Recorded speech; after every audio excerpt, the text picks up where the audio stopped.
Livro de 2 Crônicas, capítulo 7, versículo 11. Eu acredito que estão gravando. A palavra é muito importante gravar para a gente poder estar ouvindo depois novamente, tá bom? Todos acharam?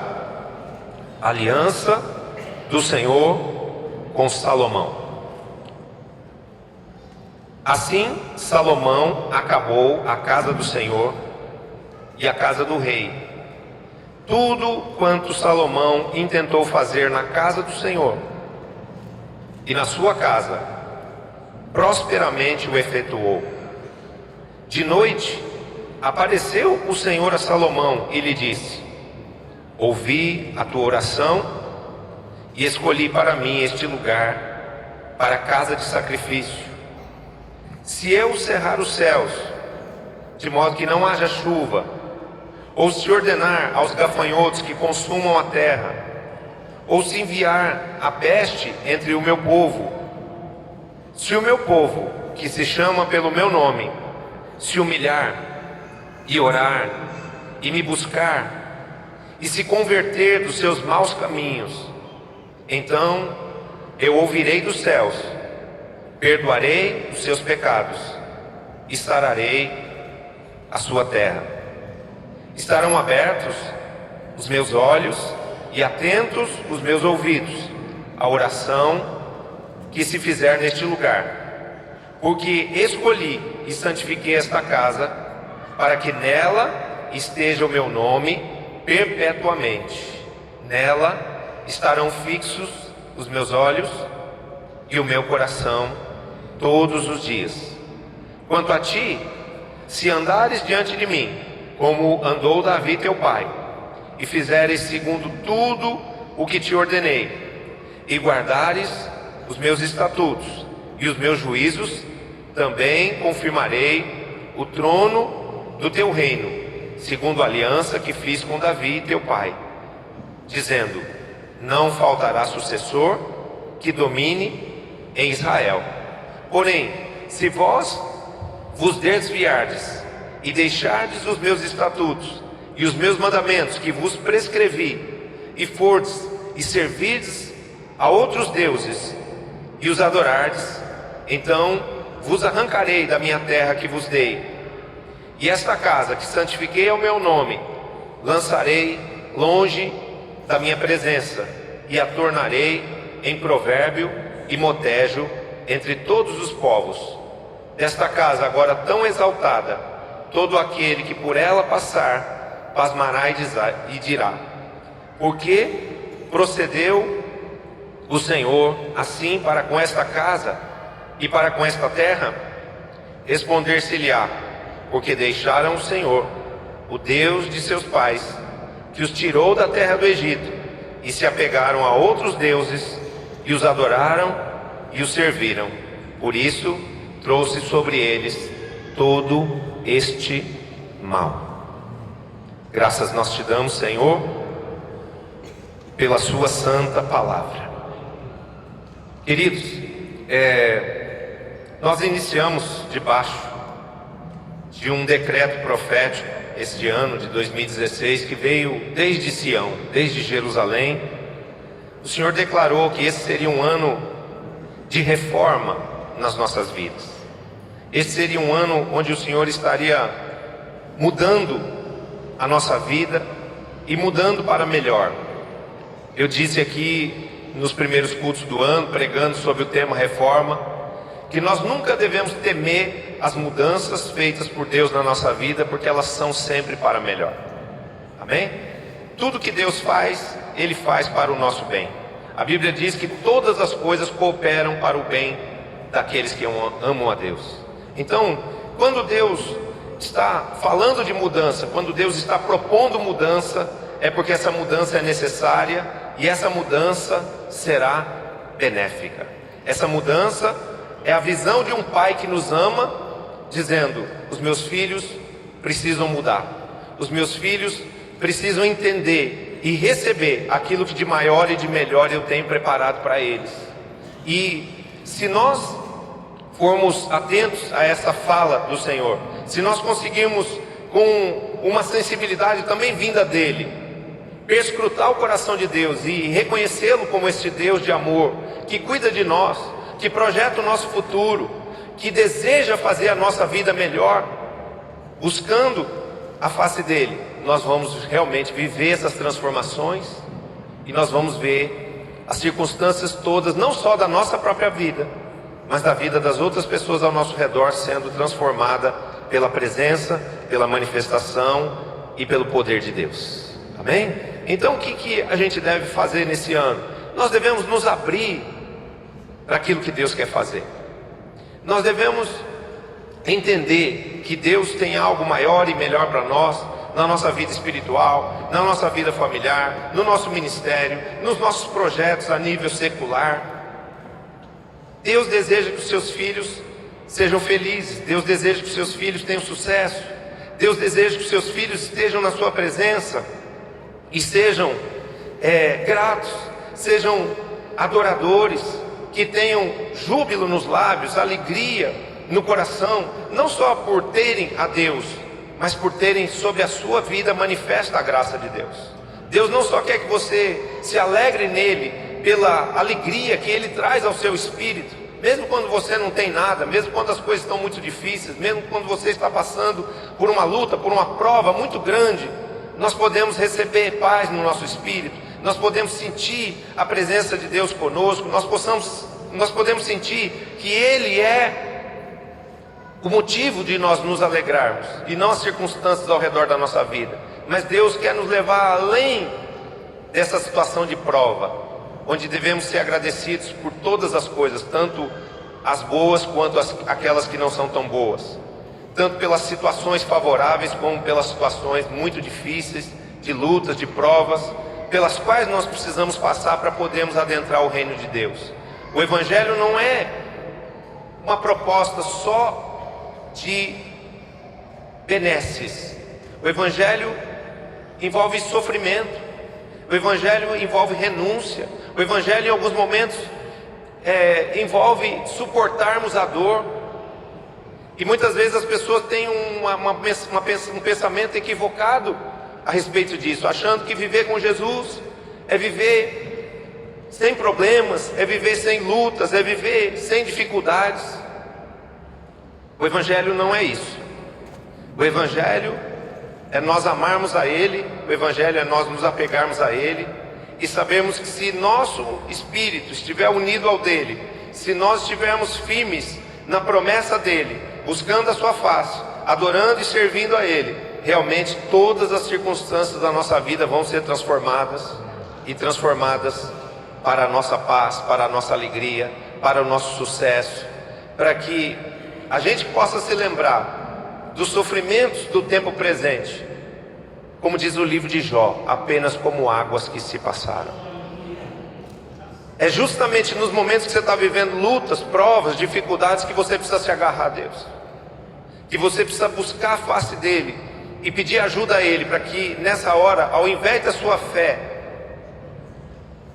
se enfraquecer e você desanimar e você ser subtraído, roubado da presença de Deus, ao contrário, você nessa hora ser instigado pelos desafios, você ser estimulado a se superar na fé, na unção e no poder que Deus nos dá para que a gente suplante as dificuldades.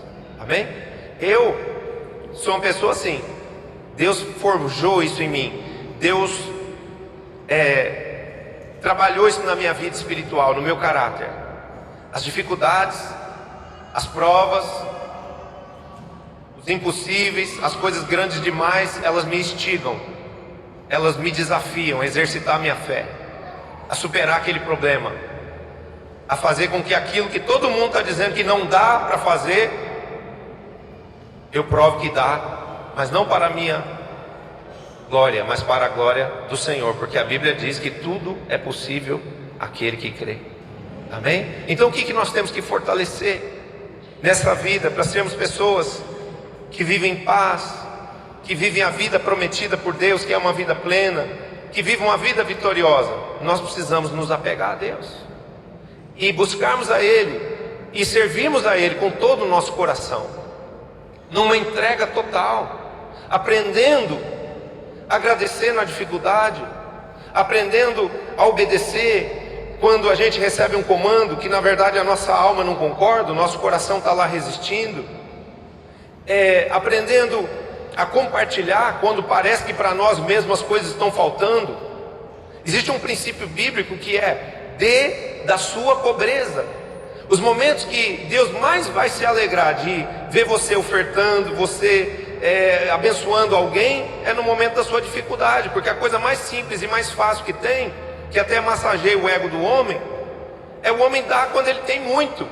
Ele está lá com uma conta, ele não tem nem noção de quanto ele tem aplicado, quanto que está lá guardado nos investimentos dele. Então ele diz: vou ajudar essa pessoa que está precisando aqui, vou dar uma cesta básica, vou fazer uma compra do supermercado. Ok, isso é desprendimento, isso é generosidade de qualquer forma.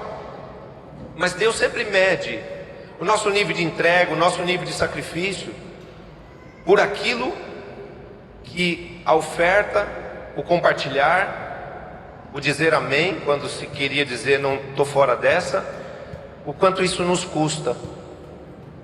Deus disse para Salomão: olha, eu recebi essa casa, eu aprovei essa casa como uma casa de sacrifício. Então nós estamos vivendo um evangelho onde as pessoas não querem se sacrificar, onde as pessoas não querem abrir mão de nada. Se sacrificar não quer dizer se submeter a julgo, nem decidir ser um sofredor na vida. Não, Jesus já levou sobre si todo o jugo, todo o cativeiro, todo o sofrimento, toda a dor. Ele levou a minha e a sua maldição, Ele levou a minha e a sua morte. Para quê? Para que nós tenhamos vida e a tenhamos em abundância. Mas no processo de sermos forjados à imagem e semelhança de Cristo, porque Jesus não quer só nos dar todas as bênçãos que Ele conquistou lá na cruz do Calvário, mas Ele quer nos dar a sua essência, Ele quer nos fazer parecidos com Ele, Ele quer fazer com que nós sejamos a imagem e semelhança de Deus aqui nesta terra, andando por aí, a ponto de que as pessoas vejam Jesus em você. Para que esse processo se cumpra, para que essa imagem de Deus se forme em nós, tem um Getsemane, tem uma cruz, pelo qual muitas vezes a nossa alma decide não passar. A nossa carne resiste, nosso coração se endurece, porque na verdade, se não tomarmos cuidado de vivermos o Evangelho conforme ele é, mas vivemos um Evangelho de conveniência, vivemos um Evangelho criado por nós mesmos ou pela nossa própria vontade, nós podemos começar a nos afastar de Deus. Nós podemos estar, como eu tenho dito nas palavras de célula, nas palavras de discipulado, dentro da igreja, mas longe de Deus. Eu posso estar na visão, mas não ter a essência da visão, não ter os frutos da visão, não ter a alegria que a visão pode me trazer. E a gente deve se preocupar com isso, porque tudo aquilo que diz respeito a afastamento de Deus significa aproximação do mundo. Tudo aquilo que deixa de ser divino, tudo aquilo que começa a não se tornar mais próximo do divino, ele começa a se aproximar de novo do humano. E eu quero dizer para você que existem pessoas, e a palavra de Deus mostra isso. O Senhor mesmo faz essa exortação, que elas se afastam de Deus a ponto de já não o reconhecerem mais, de já não o temerem mais. E essas pessoas, elas voltam àquele estado original. Na verdade, não existe nem a volta ao estado original. A Bíblia diz que quem conhece a Deus, quem experimenta da graça de Deus, e depois volta ao pecado e se afasta de Deus, o seu estado fica 8 vezes pior do que era antes. 1 e mais 7, não é 7. Tem gente que fala, aquele homem fica 7 vezes pior. Não, ele fica o que ele já era, e mais 7 demônios que o oprimem, que o atormentam, que vão levá-lo a ser uma pessoa infeliz, deprimida, opressa, perturbada e usada pelo diabo para fazer o mal. Quem foi chamado para fazer o bem pode se tornar, se não se aproximar de Deus, se não buscar a face de Deus, se não depender de Deus e não se alimentar das coisas santas e ricas que Deus pode nos dar, a pessoa pode ser enlaçada e levada a fazer coisas terríveis, que vão custar depois muita dor e muito sofrimento para ela, para os seus próprios familiares, se não custar também a vida eterna daquela pessoa. Tem gente que pergunta assim: apóstolo, uma pessoa que se desvia perde a salvação? A minha resposta é assim: tão certo como vive o Senhor teu Deus, não o sei.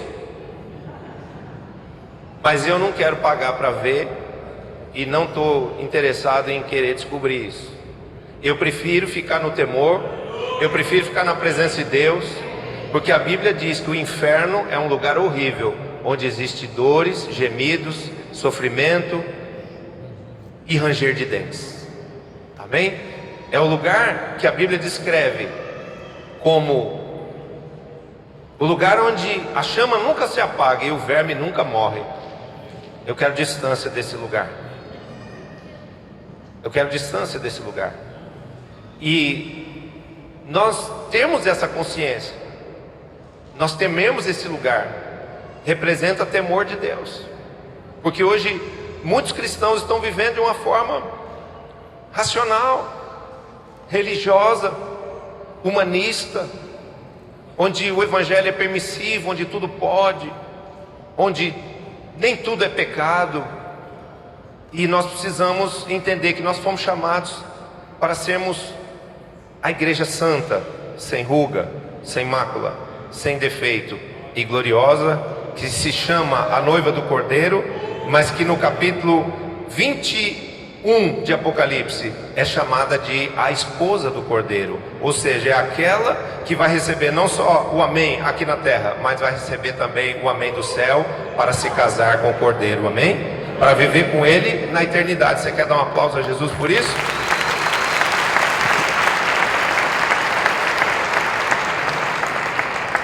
Então eu não posso ser um cristão humanista. Eu não posso ser um cristão que conhece a graça, que conhece a fé, que conhece o Espírito Santo, mas só age de acordo com a sua própria mente, só faz as coisas de acordo com a vontade do seu coração, da sua carne. Não, existem requisitos colocados pelo próprio Deus, de que nós busquemos a Ele, de que nós dependamos dEle, de que nós confiemos nele. Isso é graça, isso é quebrantamento, isso é fé, isso é uma aliança estruturada pelo próprio Deus na nossa vida quando nós fazemos a nossa parte. Esse texto aqui diz que Deus fez uma aliança com Salomão, mas qual era a parte de Deus? A parte de Deus era fazer-se cumprir a história, fazer-se cumprir na vida de Salomão o projeto original de Deus e o legado confirmado, consolidado pela fidelidade de Davi em relação a Deus. Davi foi um homem que, apesar de ter pecado, apesar de ter feito coisas gravíssimas na presença de Deus, continuou sendo amado por Deus, foi perdoado por Deus e terminou seus dias servindo a Deus, adorando a Deus, com uma experiência muito dolorosa e muito amarga do que era se afastar de Deus. Só que ele se afastou e depois voltou. E a gente precisa tomar esse cuidado de não nos afastarmos de Deus. Isso não quer dizer que não vamos nunca errar, mas os sofrimentos, as dores que existem relatadas na Bíblia, dos grandes heróis da fé, como aconteceu, por exemplo, com o próprio Davi, que por causa da sua desatenção, por causa da sua lascívia, da sua carnalidade, acabou possuindo uma esposa, uma mulher que não era sua, acabou adulterando com uma mulher casada. E a Bíblia diz de uma forma muito clara: só mesmo um homem que quer se arruinar é que se deita com uma mulher que não é a sua. Então, Davi fez isso. Davi não observou a lei que ele muito bem conhecia. E o que isso trouxe sobre a vida dele depois?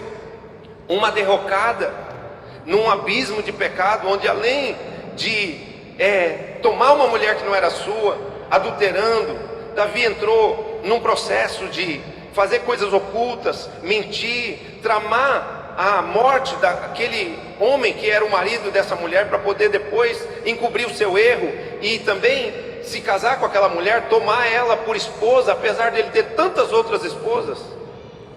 E Davi está lá nessa cegueira, mas vem a misericórdia de Deus manifesta, conduzida, enviada através de um homem chamado Natã para confrontar Davi e trazê-lo de volta à presença de Deus, trazê-lo de volta à sensatez, porque Deus o amava. E Davi realmente foi humilde. Davi naquela hora agarrou a oportunidade, ele se arrependeu genuinamente diante de Deus e também diante dos homens, mas as consequências do seu pecado ficaram. E por causa deste adultério, por causa da violência que ele fez ao marido daquela mulher com quem ele tinha adulterado, Davi sofre a consequência de perder 4 dos seus filhos. 4 dos seus filhos morreram, porque Davi, quando foi apontado por Deus, quando Davi foi confrontado por Deus, e o confronto de Deus não era uma decisão de julgar Davi ou de punir Davi, mas era a misericórdia de Deus querendo tirar Davi daquele laço espiritual, daquela cegueira que o adultério tinha trazido sobre a vida dele, que agora transformava Davi não só num homem adúltero, mas já num assassino. Deus que amava Davi, que intercedia por Davi, ele vem e envia um profeta para confrontá-lo, e Davi alcança misericórdia aos olhos de Deus, porque se arrepende genuinamente e tem a sua vida preservada. Mas quais são as consequências? Depois daqueles dias, depois daquele perdão que conservou Davi no trono, 4 dos filhos de Davi morreram, foram morrendo. E os mesmos pecados cometidos por Davi, as mesmas coisas que ele fez, o incesto, porque Betseba, embora fosse uma mulher de outra família, uma mulher casada, espiritualmente falando, ela era uma irmã na fé. Então, Davi cometeu um incesto espiritual. E o que acontece? Os filhos de Davi, filhos de mulheres diferentes, começa o processo onde vem o incesto, onde vem a violência entre esses filhos. Um filho se deita e força uma irmã dele, que era filho de Davi, com outra mulher, Aminon, força Tamar e comete o mesmo incesto que o pai cometeu. Vem o irmão dela, Absalão, querendo que o pai tomasse uma providência, querendo que o pai punisse Aminon por causa do pecado que ele havia cometido, e o pai não toma essas providências por medo de ser confrontado por Aminon, dizendo: que autoridade o senhor tem para me punir? Que autoridade o senhor tem para me confrontar? O que eu fiz com Tamar, o senhor fez pior com Betseba. Quando nós pecamos, nós perdemos a nossa autoridade de pais, a nossa autoridade como maridos. Eu conheço lares onde, depois que os maridos pecaram, as mulheres passaram a mandar na casa. Existem maridos que ficaram reféns do seu passado e reféns do seu pecado, porque negociaram ali a sua autoridade. Uns não se arrependeram, outros se arrependeram, mas mesmo tendo se arrependido, não perceberam que Deus os perdoou.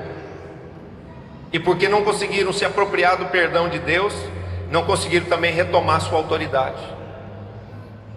Davi foi perdoado por Deus de uma forma tão verdadeira que ele continuou no trono. E depois, mesmo do seu pecado, como rei, ele fez coisas grandiosas, ele fez coisas poderosas. Ele tinha exércitos, ele fez conquistas, ele ampliou o território de Israel. Porque quando Deus nos restaura, quando Deus nos perdoa através de um genuíno arrependimento, Deus faz tudo novo na nossa vida. As consequências do pecado muitas vezes elas são inevitáveis, elas vão ficar, mas quando Deus nos perdoa, realmente Ele nos restitui a autoridade, Ele nos restitui no propósito de continuarmos sendo uma bênção, como Ele fez com o filho pródigo. Quando o filho pródigo voltou para casa, o Senhor disse, através daquela parábola: esse filho que se arrependeu, esse filho que voltou para a presença do Pai, ele não só tem direito a tudo que é do Pai, mas ele vai continuar o legado do Pai. E ele põe um anel no dedo dele, que significa o legado da autoridade.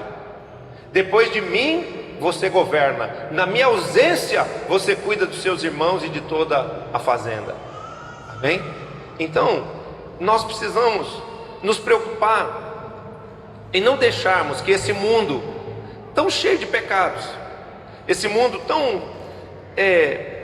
sedutor, tão encantador, tão enebriante, porque o mundo muitas vezes lança de artimanhas de embriagar as pessoas espiritualmente, de seduzi-las espiritualmente.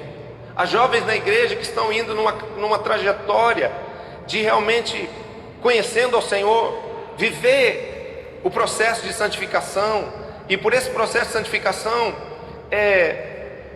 receber de Deus a oportunidade de construir algo sólido, durável, eterno e pleno, que é uma família.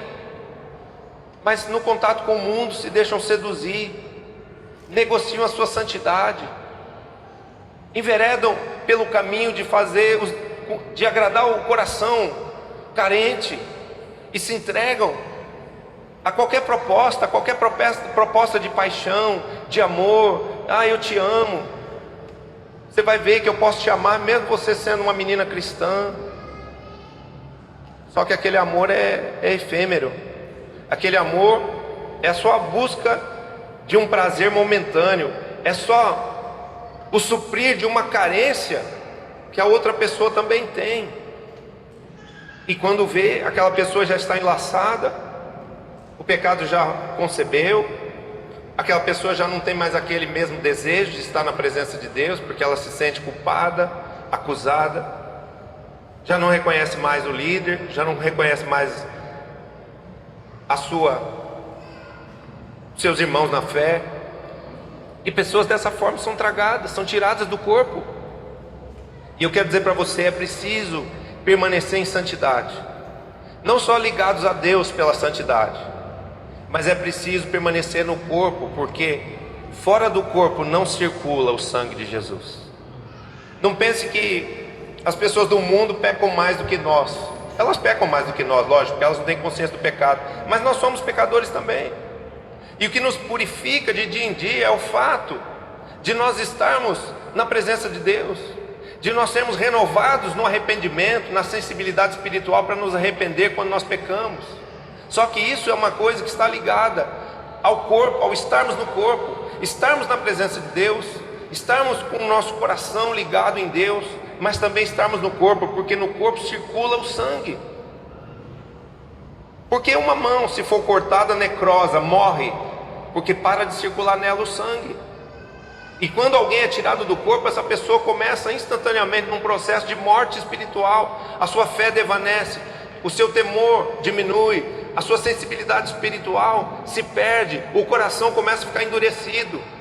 Nós não podemos esquecer que se nós não vigiarmos, não buscarmos a Deus, não pedirmos para Ele nos santificar, nos purificar em todo o tempo, cumprir em nós um processo de crescimento, de fortalecimento espiritual, o processo inverso está acontecendo, e estamos ficando menos sensíveis a Deus, estamos ficando menos tementes a Deus, menos reverentes diante de Deus.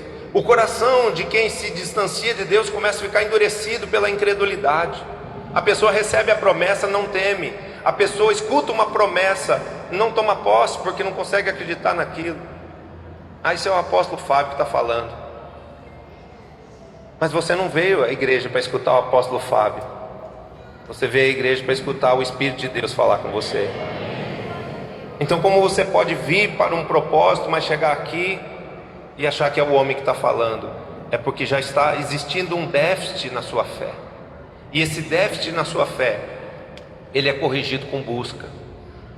O autor aqui começa a discorrer de que coisas poderiam acontecer que seriam fruto desta incredulidade do coração, desta desobediência instalada na alma, deste processo onde as pessoas começariam a perder a sua comunhão espiritual com Deus. Eu quero deixar claro para você que vir à igreja, que fazer parte da igreja, que estar na igreja é apenas uma parte do processo. Não adianta só você vir à igreja, você precisa estar ligado a Deus. Você precisa ser íntimo de Deus. Você precisa receber no seu espírito a palavra de Deus e ela ter o poder dentro de você de te transformar. É isso que vai te trazer paz. É isso que vai fazer com que Deus seja real na tua vida.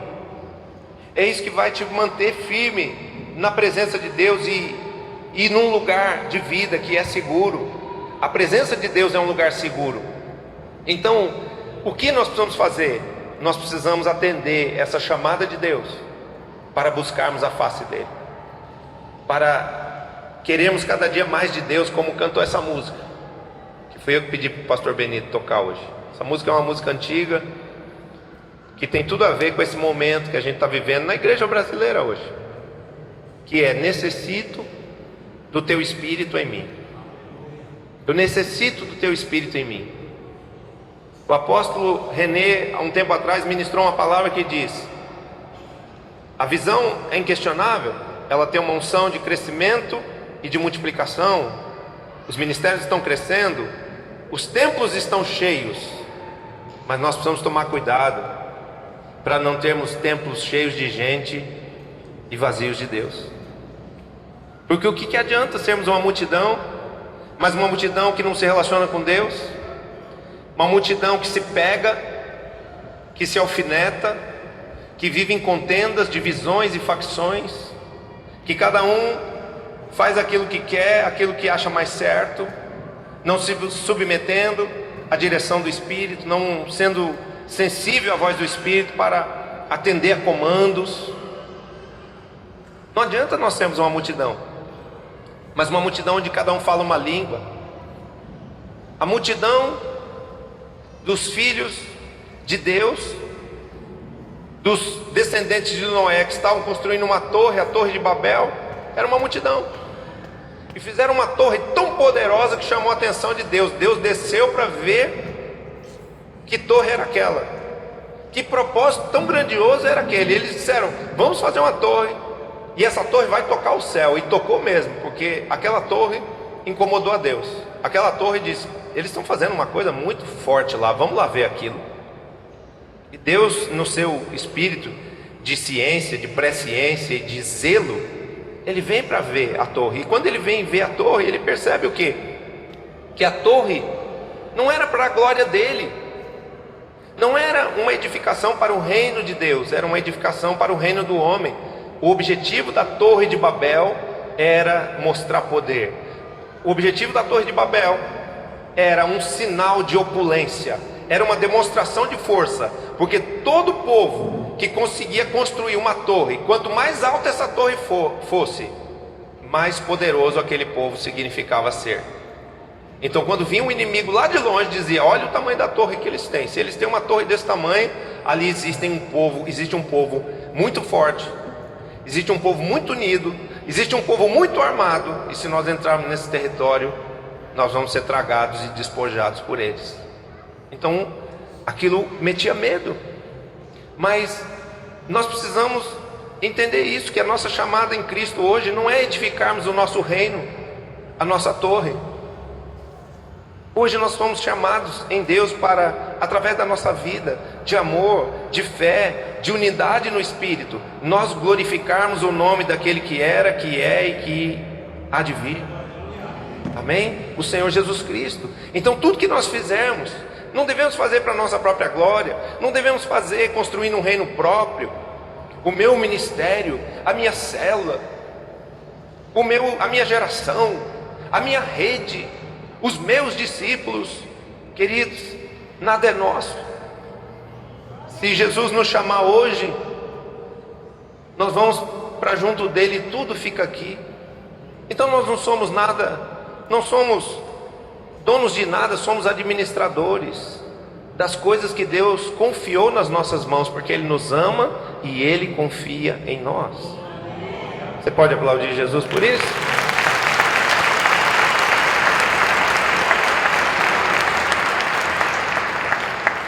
A nossa natureza humana, A nossa natureza contaminada pelo pecado de Lúcifer, que quis se apoderar inclusive do próprio trono de Deus, ela fica assim, querendo ser dona das coisas, dona das pessoas.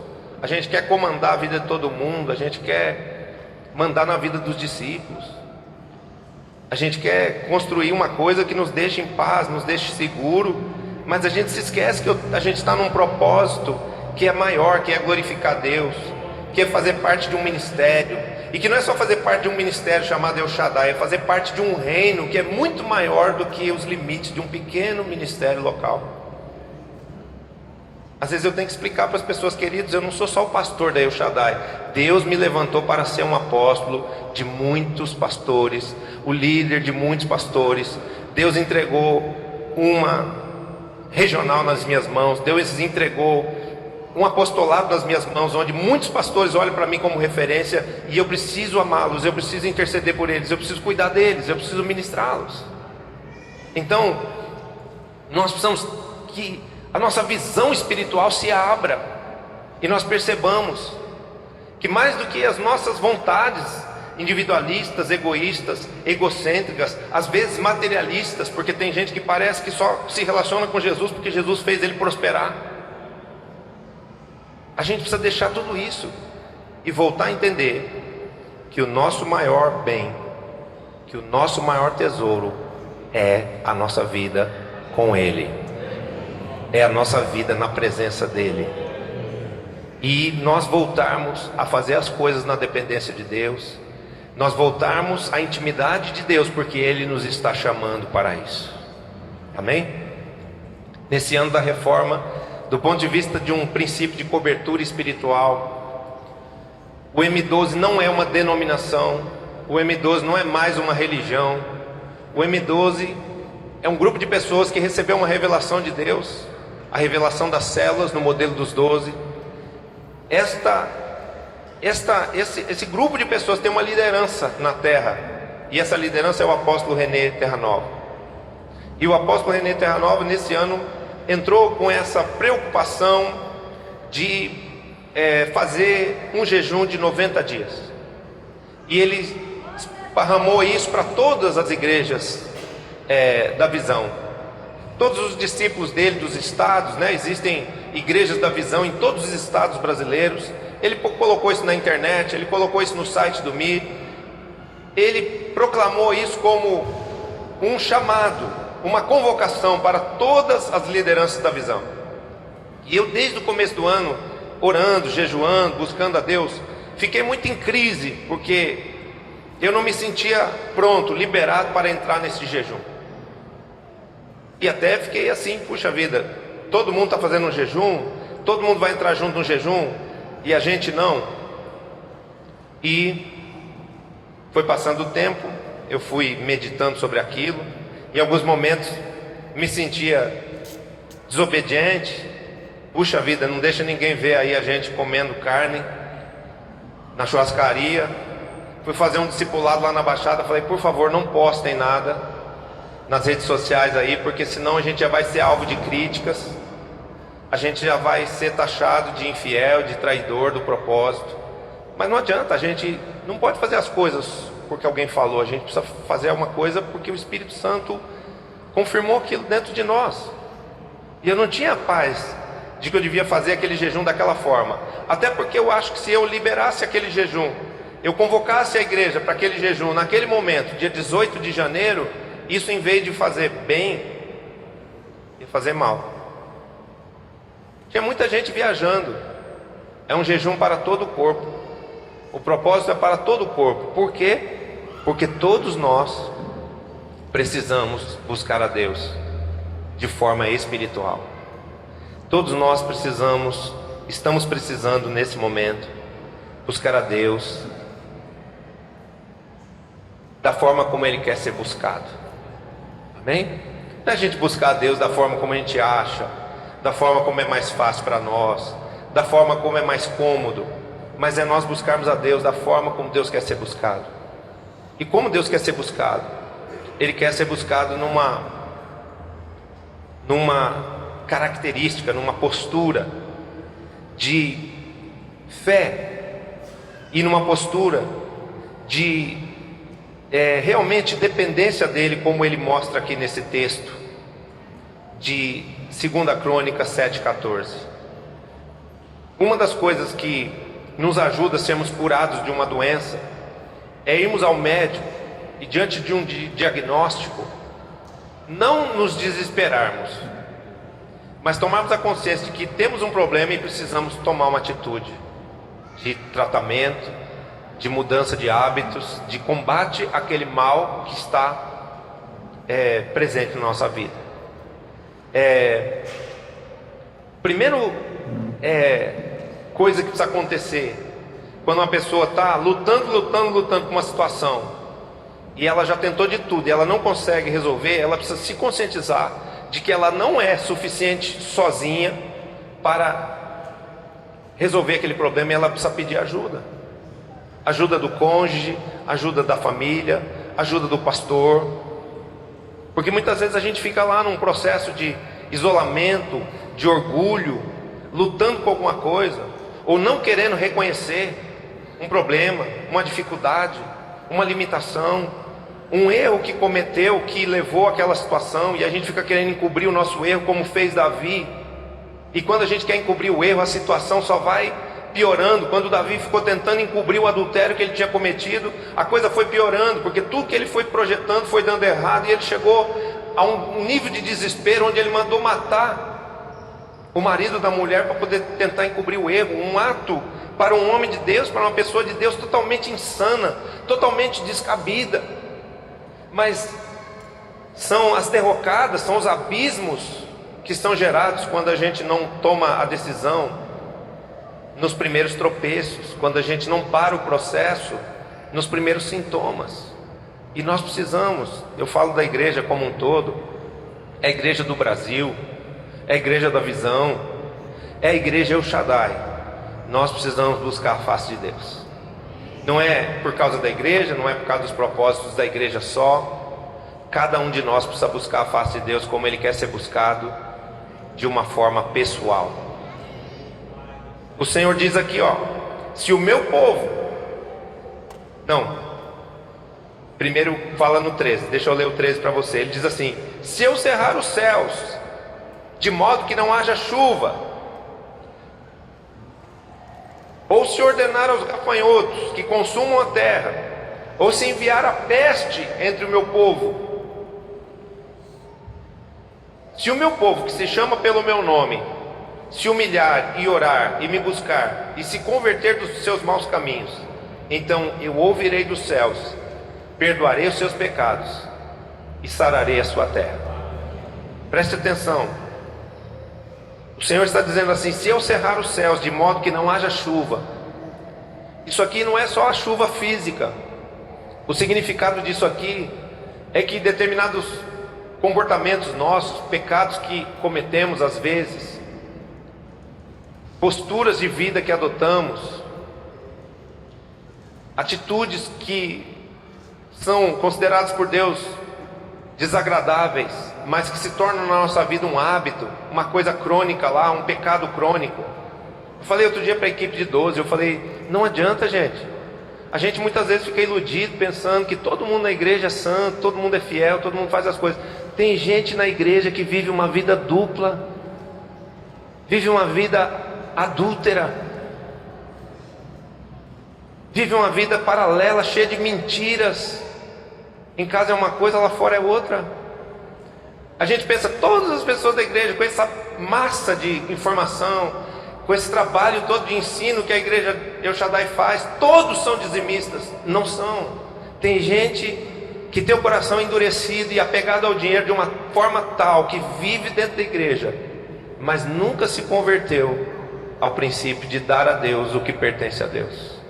E as pessoas não se convertem nesse princípio, se tornando dizimistas. E lógico que isso traz consequências. Que consequências? A obediência a Deus, o temor a Deus, o amor manifesto a Deus através da obediência a Ele, abre os céus espirituais. E a gente começa a receber através de céus espirituais abertos, bênçãos de Deus. Bênçãos de Deus. Mas tem gente que reclama, não estou recebendo as bênçãos. não estou vendo Deus se mover, não estou vendo Deus fazer. Por quê? Porque nós precisamos nos arrepender de coisas que há anos, de coisas que de muito tempo Deus nos pede para fazer, e a gente simplesmente endurece o coração, fecha o coração e não faz, não obedece, não teme, não crê, e diz: Jesus, por favor, aqui nessa área da minha vida, não entre. Não entre. E Jesus não entra. Jesus não entra. Quando Jesus quis entrar numa cidade, a cidade dos porqueiros, ele foi lá e expulsou os demônios dos porcos. E depois quis entrar na cidade. Os porqueiros não quiseram que ele entrasse ali. Ele falou: tá bom, vamos embora. Tiago e João disseram: o senhor quer que a gente ore e peça para Deus descer fogo sobre essa cidade e consumi-la, como aconteceu com Sodoma e com Gomorra? Olha o nível de fé que estavam Tiago e João. Eles acreditavam que se eles orassem, Deus ia descer fogo sobre aquela cidade e consumir todo mundo. Mas o nosso Deus é um Deus de misericórdia. O nosso Deus é um Deus amoroso e perdoador. E Ele disse: bem se vê que vocês não sabem de que espírito vocês são. Ou seja, o Espírito de Deus é misericordioso, Ele é indulgente. Mas às vezes nós criamos posturas, nós adotamos um estilo de vida que dá legalidades ao nosso inimigo espiritual, que não é nada misericordioso, muito pelo contrário, ele é totalmente desprovido de misericórdia. E ele vem com essas legalidades na mão, com esses argumentos na mão, prender a nossa vida em determinadas coisas, e ficam os céus fechados. Então não sei, talvez você possa ver uma área da sua vida que você fala assim: por que o céu está fechado? Por que eu oro por isso e isso nunca acontece? Porque é preciso haver arrependimento. Porque tem céus de bronze impedindo que suba diante de Deus a tua oração. E esses mesmos céus de bronze que tem impedido que passe a tua oração, tem impedido também que desça a resposta de Deus, que venha o amém lá do céu, que precisa se juntar com o amém aqui da terra. Amém? Então Ele está dizendo: se eu cerrar os céus e o meu povo se humilhar, e o meu povo me buscar e se converter, então eu vou perdoar o pecado e eu vou rasgar os céus novamente. Se eu ordenar os gafanhotos que consumam a terra, o que é isso aqui? São situações, são coisas das quais as pessoas às vezes também ficam reféns, na família, nos relacionamentos, no casamento, e tem lá um gafanhoto comendo a sua energia, roubando o seu suor, desfazendo e desconstruindo as coisas que com tanto esforço você constrói. O povo de Israel passava quase um ano inteiro preparando aquela colheita. Quando eles estavam para colher, tudo ia dar certo, vem o gafanhoto e destrói tudo. O que eles passaram meses trabalhando e cultivando, esperando por aquilo, em apenas um dia, tudo era subtraído pelo gafanhoto, tudo era roubado. E eu quero dizer para você que tem muita gente que conhece a Jesus, que está dentro da igreja, mas que vive dessa forma. O que constrói se perde, o que espera por tanta coisa, quando parece que está chegando, vem alguma situação e rouba. É o espírito devorador, é o espírito destruidor, é o espírito do gafanhoto migrador e do cortador, que tem algum tipo de ilegalidade na nossa vida e que impede que nós façamos uma colheita como Deus quer que nós façamos. Amém? E muitas vezes nessa hora, às vezes, em vez da gente se examinar e falar: fomos nós que erramos, fomos nós que pecamos, eu que falhei nisso aqui, eu que não obedeci a Deus, eu que não ouvi a voz de Deus através do meu líder. Não, a gente põe a culpa em Deus, e a gente se decepciona com Deus, e a gente peca mais uma vez dizendo que Deus não está fazendo, que Deus se esqueceu de mim. Nós precisamos nos arrepender. Amém? Porque quando a igreja mudar em relação a Deus, quando a igreja se santificar para Deus, Deus vai agir lá fora e vai mudar o mundo. Amém?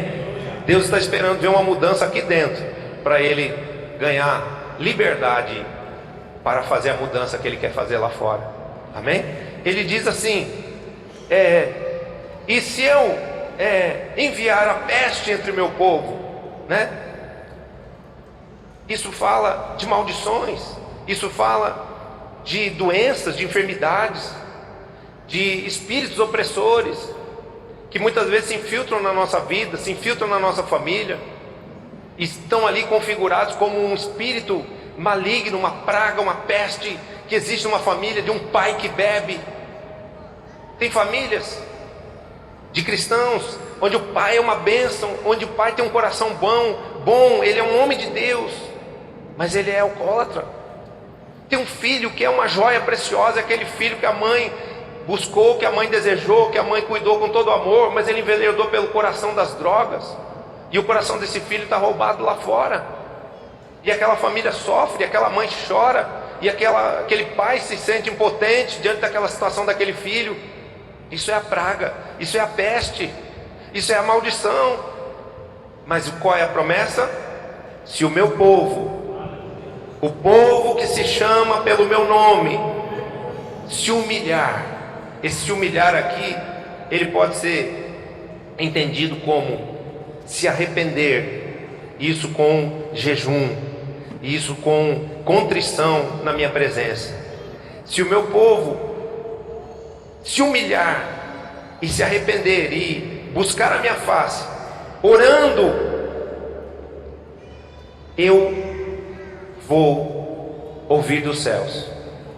Se ele me buscar, se ele orar, se ele jejuar, eu vou ouvir a oração do céu, e eu vou ouvir e vou sarar a sua terra. Na verdade ele coloca assim: se o meu povo se humilhar, se o meu povo orar, se o meu povo me buscar e se converter dos seus maus caminhos, então eu ouço dos céus, eu venho e eu saro a terra. Deus vem e quebra os laços da iniquidade, quebra os laços da impiedade. Deus vem e abre as masmorras infernais, libera as vidas que estão presas, liberta os familiares que estão presos em algum tipo de pecado, de maldição, de vício. Deus quebranta os corações endurecidos, Deus cura os que estão enfermos, Deus liberta os que estão cativos, Deus libera a bênção do casamento, Deus libera a bênção da unidade da família. Quando nós buscamos a face de Deus em oração e em jejum, Deus se agrada no céu, e Ele olha a nossa busca, considera o nosso arrependimento, e Ele move a sua poderosa mão. A palavra de Deus diz que a oração do justo move a poderosa mão de Deus. O que a igreja precisa? A igreja nesses dias precisa se arrepender de um evangelho humanista, de um evangelho racional, de um evangelho egocêntrico, onde cada um faz o que acha melhor, onde as pessoas perderam um pouquinho do temor, da reverência e da própria fé. E aí todo mundo se acha no direito de dizer: estou desanimado. Domingo passado eu gritei aqui: uhul! Tudo está ao seu favor. Deus está com o seu coração, os seus braços e as suas mãos abertas para você. Então não desanime, não desista daquilo pelo qual você nem lutou ainda, porque talvez você esteja assim frustrado, desanimado, cansado, estressado. Você está lutando na força do seu próprio braço. Mas se você lutar no reino do Espírito, se você lutar com oração, com jejum, com busca a Deus, e com um processo onde você permita que Deus trate com você e te leve a se arrepender dos seus pecados, a reconhecer a parte que está faltando naquilo que te compete, então tudo na sua vida vai mudar. E Deus quer essa mudança, e Deus vai fazer essa mudança na vida de todos aqueles que forem sensíveis à voz do Espírito Santo. Então, amanhã, dia 8, muitos já sabem disso porque foram ao discipulado. Quem foi ao discipulado nessa semana, levanta a mão.